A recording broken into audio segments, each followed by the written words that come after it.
Pozdravljeni, dragi starši. Mislim, da je danes kamera prav obrnjena. Jaz sem gledala posnetek, ki sem ga naredila včeraj in se mi zdi grozen.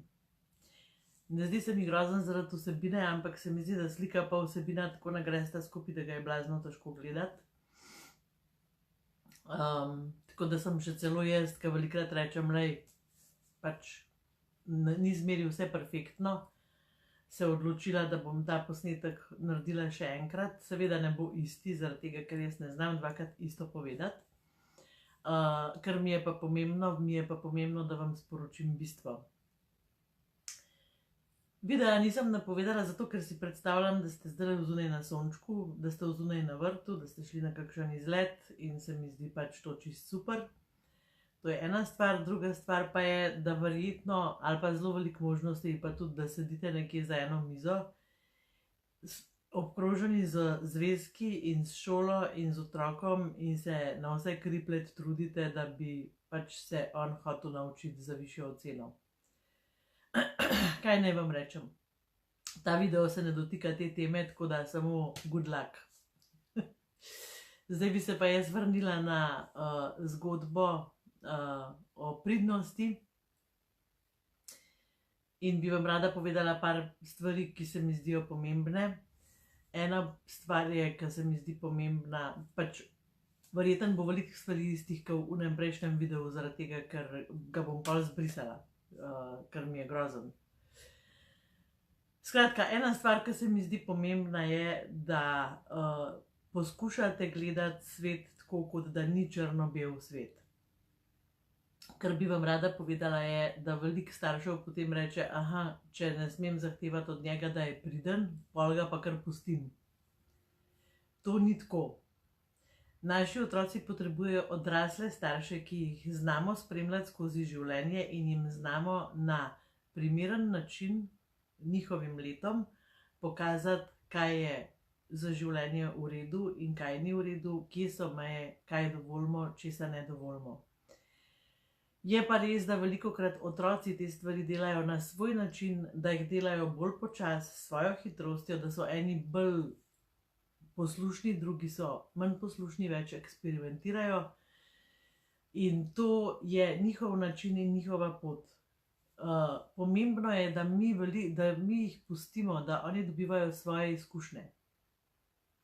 Pomembno je, če mu rečemo, ne vem, pospravi posodo iz stroja, da mu ne stojimo za hrbtom in ne skritiziramo vsakega njegovega giba, ampak ga opazujemo, kako on to počne in kako on to počne na svoj način in lahko mu damo kakšen namig, ko konča, da mu rečemo, olej, super, končal si, a pa se ti ne zdi, da bi bilo hitreje, če bi recimo naredil tako.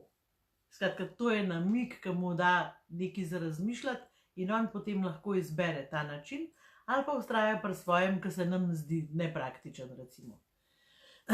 To dam samo za primer, ampak še vedno pa zahtevamo, da pospravi stroja, še vedno ga učimo delati, še vedno ga učimo spoštovati ljudi, spoštovati pravila, ker mi, lejte, živimo, mi smo zelo ponosni na to, da je Slovenija ena najbolj varnih držav na svetu.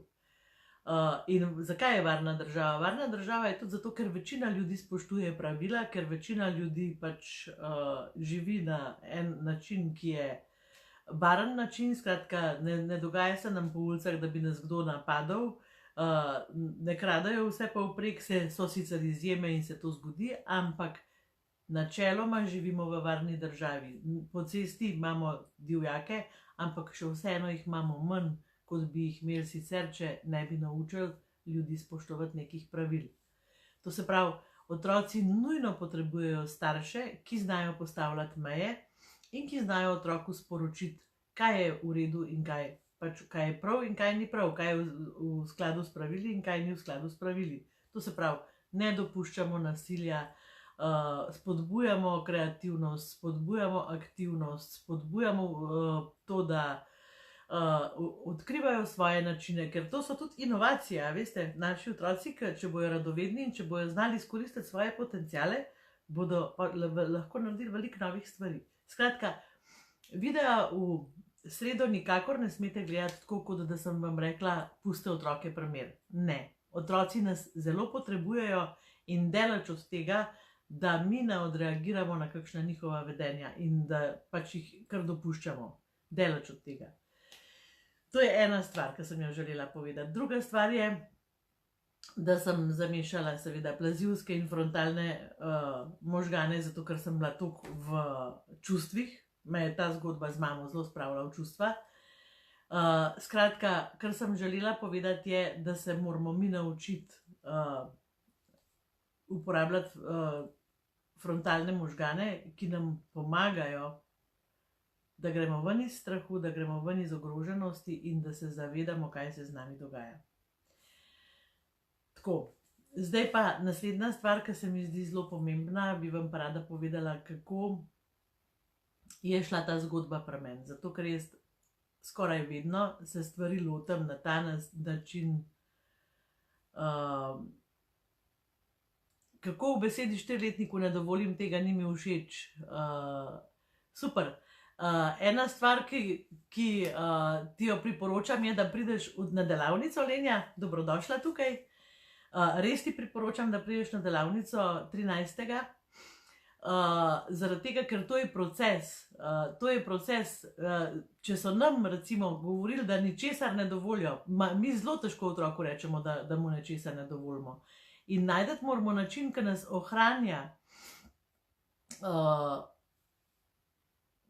ohranja stabilne kot odrasle. In ni recepta za to. A veste, kaj je recept za to?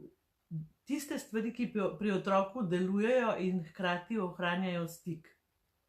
To je recept. In v to morate vi najti nek svoj način. Kadar mene otrok ni ubogal, recimo, kadar ni naredil stvari, takrat sem si jaz rekla, kaj je v meni, da mu na tak način rečem, da on sliši, da mu ni treba. Kje imam jaz to vzgojno moč? In tukaj je zelo pomembno, da vi v bistvu se vprašate, kaj jaz kot starš naredim, kaj je moj delež, da se tam nič ne zgodi. Ampak to bomo delali v četrtek zelo natančno. Tako da jaz bi šla nazaj, sem pa vesela za vaša vprašanja. Če danes ne bom odgovorila, bom pa kdaj drugič, ker bi se rada držala fokusa. In moj fokus je, bom jaz o tem, Lenja, video posnela posebej, a je prav, ker je, to je dolga tema, zelo dolga tema.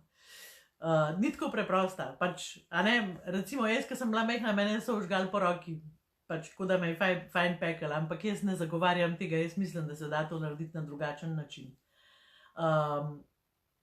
Predvsem je pri take vrste pripovedi treba najti način, kako mi vzgajamo empatijo.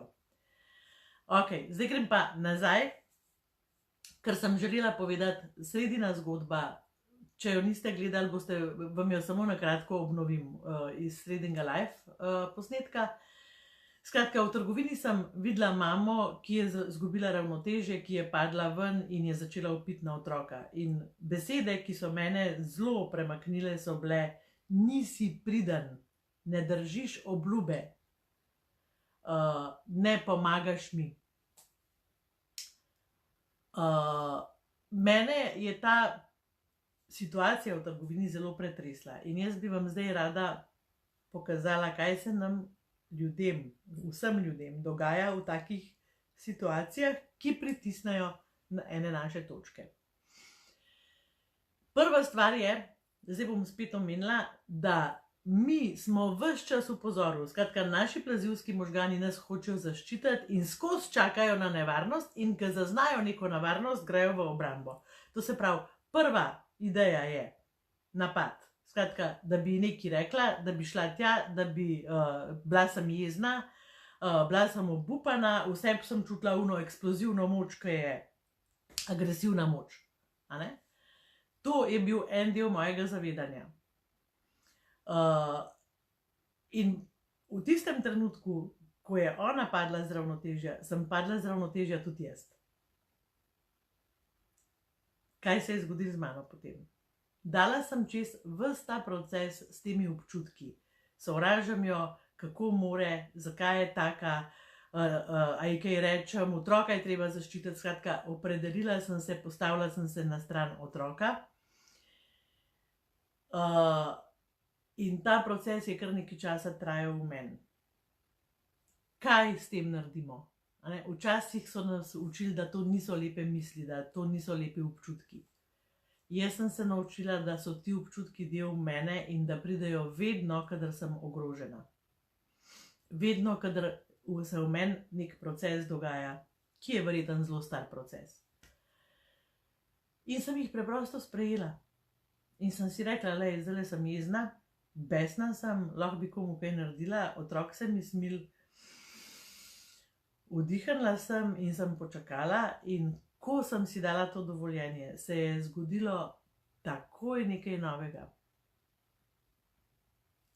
Moje telo se je začelo postavljati na svoje mesto in v tistem hipu sem bila jaz sposobna ne videti otroka kot žrtev, ampak bila sem sposobna razviti empatijo do mame. Zato je včasih tako pomembno, da ne odreagiramo takoj, kadar nas nekaj zdraži, ker ko odreagiramo takoj, običajno nam je potem žal.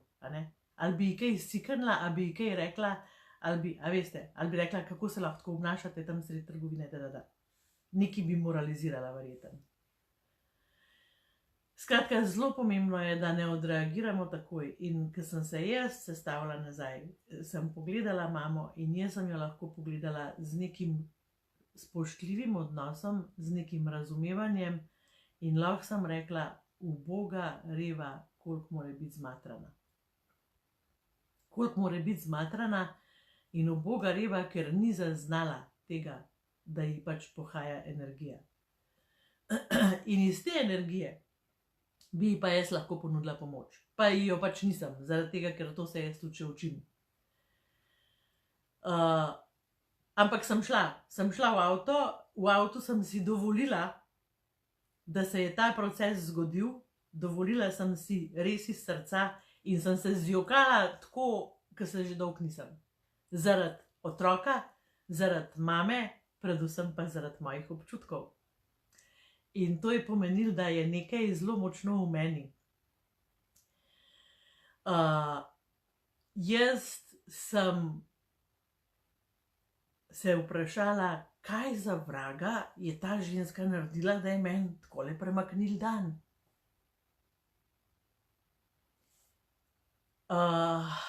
Zdaj bom še morbiti malo jokcala, ne vem. Skratka, naredila je. Zakaj sem jaz v tej zgodbi videla točno to? Nisi pridna. Zakaj nisem videla, da je tam v vozičku še en dojenček, pa me to ni zmotil? Zakaj nisem videla, da pač je ženska nakupila čist preveč, pa da je imela čist preveč zasedenega v trgovino za zvem? To me nič ni zmotil, nič me ni zmotil, ampak ta stavek nisi pridna. Ja, in ko sem pač pomislila še zdajle, ko ga rečem, nisi pridna, je to moj stavek. Vsi, ki me dobro poznate, veste, da jaz nisem pridna. Jaz grem skozi ven iz škatlice, jaz vedno eksperimentiram. Če meni rečete, to ni mogoče, bom šla poskusiti, pa bom šla 100-krat poskusiti. Če meni rečete, to se ne da, to se ne sme. In ja, recimo, vam povem eno mojo otroško zgodbo, zakaj nisem bila pridna. Smo šli s staro mamo na morje in stara mama je imela mokre kopalke in je rekla, bilo nas je nekih 5 otrok in je rekla, zamišljte vsi, če kdo pogledal, bo uslepel. Ker se je mogla sleči, pa da ne bi njenih prsi videla, ne? No in mi tako sedimo in mi živo in jaz v enem trenutku pomislim, za vraga, zakaj bi pa jaz uslepela, če vidim golo telo? In pa si rečem, saj imam 2 luča, ne? In če pač na enega uslepim, bom na drugega še vedno videla. In pogledam na en uč in vidim golo staro mamo. Pač vidim njene prsi, vidim celo golo staro mamo. In potem zaprem oči nazaj. Ona se preobleče in reče, zdaj lahko pogledate. In jaz odprem oko in vidim. Nisem oslepela. Kaj je bilo sporočilo? Sporočilo je bilo, da nas odrasli ustrahujejo in da nam lažejo. In od takrat naprej jaz nisem bila več pridna. Zaradi tega, ker jim nisem verjela. Zaradi tega, ker me pač noben ne bo ustrahoval. In velikrat sem slišala, nisi pridna, a si lahko vsaj danes pridna. In zdaj vas še nekaj vprašam, ker vi recimo peljete otroka v vrtec ali pa v varstvo ali pa k stari mami in mu rečemo, sej boš pridena, ne? A mislite, da on vas razume? Kaj je to? Kaj je definicija pridnosti? Definicija pridnosti je, jaz določam, kaj je moj priden otrok. Vi določate za vašega otroka, kaj je vaš priden otrok. To se pravi, otrok nima veze s pridnostjo in nima veze s tem, kaj imate vi v glavi, da pomeni biti priden. Skratka, priden pomeni v resnici se podrediti in upoštevati do koraka vsa pravila, ki jih odrasli naredijo. In če narediš nek stranski ovink, je to že prekršek. In jaz delam stranske ovinke. Sem pa spoštljiva, poštena, imam zelo visoke vrednote in mislim, da med prvimi 10 na svetu, ker res želim, da bi ta svet bil lepši. In se trudim za to, da bi bil. In ta pridna si, nisi pridna, je mene v trgovini zadev direkt v to mojo otroško zgodbo. Zdaj, tukaj je spet proces, kako do tega pridemo, ampak to je pač veliko delo. To se ne da v enem videu narediti. Samo povem vam, da se to da narediti in da to pomeni, da se morate vi samo odločiti, tako kot se odločite za fitness ali pa za dieto, da boste delali na odnosih, nič drugega. A veste, in odnosi so kompleksna stvar, ne morete delati samo na odnosu do sebe. Če imate partnerja, avtomatsko delate na partnerskem odnosu, če imate družino, delate na vseh družinskih odnosih. To so pač zgodbe, ki so me se zdijo noro dobre, no. Ne vem, sploh nimam besede za to. In zdaj bi vam rada nekaj povedala.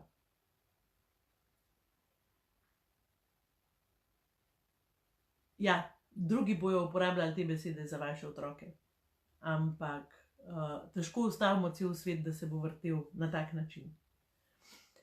Kar bi vam rada povedala je, da najbolj temeljna izkušnja za vaše otroke ste vi. Oni najprej jim je pomembno to, kaj boste vi rekli, kako boste vi rekli. In ko jim babica nekaj takega reče, vi lahko to pohendlate na drugačen način. Vem, ta video sem vam tudi še dolžna. V taki zgodbi se odpre milijon stvari, ampak jaz bi tole danes rada zaključila še z eno mojo zgodbo, ki se mi je potem zgodila. In ta zgodba je, da sem jaz šla po vseh teh kolobocijah obiskat mojo mami. Moja mami, ki mi je velikokrat rekla, da nisem pridna. Pa ker še danes nimam čisto občutka, a verjame, da sem jaz lahko pridna, po vsem, kar sem pač dosegla v življenju. Mogoče je pač ta moja rana tako velika, da ji delam krivico, midve z mami se zdaj drugače kar kul razumeva, imava pač svoje epizode v življenju, tako kot pač jih imamo vsi, ampak se obedve trudiva pač za odnos. Je pa pač zdajle sveža v domu za ostarele in ima malo težav s prilagajanjem in tako. In tudi precej je žalostna. In jaz tukaj v Bohinju veste, da imam vrt. Ne bom vam rekla, da tukaj na tem vrtu sem se naučila, da je razlika med veseljem in ljubeznijo. Skratka, ne bom vam rekla, da obdelujem ta vrt z veseljem, obdelujem ga pa z veliko ljubeznijo. In imam ta občutek, da sadim hrano in mi je to nor občutek. In seveda imam zelo popadenan ta vrt in moji mamici pokažem posnetek, ki sem posnela, kako vam vse lepo urejeno. In ona reče, kako imaš lepo in nič nimaš plevela. In jaz rečem, a ne, da je lepo. In ona reče, ja, vesela bod, da imaš Alberta, ki ti vse to naredi. Če bi jo srečala en dan prej, pred tem dogodkom, pa da bi mi to rekla, bi se mi verjetno odpeljala. Verjetno bi rekla, a mi nikoli ne moreš reči, da sem v redu, a me nikoli ne moreš pohvaliti. Dajte, 54 let sem stara In še vedno čakam, da bo mami rekla, pridna punčka. A ni to noro? No, skratka, tokrat sem ful ponosna na se, ker sem ji rekla, ja, res sem hvaležna, da imam Alberta, ker je res. Na nogi sem imela pa mojo roko, tisti, ki me poznate, veste, da imam sredinc vedno posebej pobarvan in tokrat imam gor ptička. In sem samo v mislih rekla, draga moja mami, naj ti ptiček zapoje. Jaz ne rabim več tvoje pohvale. Jaz sem toliko kul, da res ne rabim se plazati za tabo, da mi boš rekla, da sem pridna. In jaz sem se toliko dobro počutila. Glejte, in to je tisto, kar vam stalno hočem govoriti. Ni v drugih, ni v vašem otroku, ni v vašem otroku, a je priden, a ni priden. V nas odraslih je, tam noter tiči bistvo, tam noter tiči ključ do uspeha, tam noter tiči naša ustvarjalnost, naša ljubezen do otroka. Zato je velikrat zelo dobro vključiti tudi malo kmečke pameti. Ker če imamo otroka, smo mame. Ali pa očetje, če me fantje gledate. A razumete, takrat, ko mi dobimo otroka, dobimo zraven tudi tisti paket zaupanja od vesolja, da bomo tega otroka lepo pripeljali skozi življenje. In dovolj je, da se zavedate, kje nas morate in najte si pomoč. Ali pa, meni je to bedno, da rečem, najte si pomoč. Izobrazite se, naučite se. To se da. Zato, ker sem vam zdaj jaz govorila, obstajajo načini, obstajajo veščine. Je pa seveda tukaj vzadnji lahko tudi veliko terapevtskega dela, če so te bolečine pretežke in prehude. Tako da, lejte,